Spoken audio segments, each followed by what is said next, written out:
Surprising risks hiding in your pension plan. I've got some statistics here, which I've downloaded. According to Money Helper, millions face hidden risks in their pensions. Fees alone can wipe out 25% of your savings. That's from the Money Helper pension guide.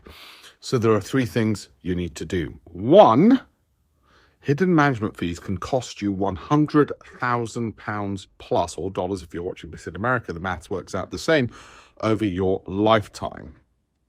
Okay, so first of all, you need to check the fees. Secondly, underperforming default funds. Those are the ones that your employer might put you in, or your IFA or wealth manager said, oh yeah, you're medium risk. Everybody's medium risk.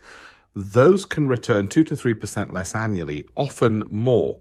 Now, ignoring that will also cost you massively as it compounds over a period of time. Thirdly, ignoring your pension, just completely ignoring it and just thinking, oh, well, I'm sure it's doing fine, can result in running out of money 8 to 10 years earlier in most cases, according to Money Helper. So what's the answer? Well, first of all, check everything. I know it's boring doing admin. Secondly, if you would like free education on investing, a free pension review, a free book on investing, one of my 18, which collects all my Financial Times columns, then go to the link in the bio. Go to alpeshpatel.com/links and you'll get all of those. Thank you.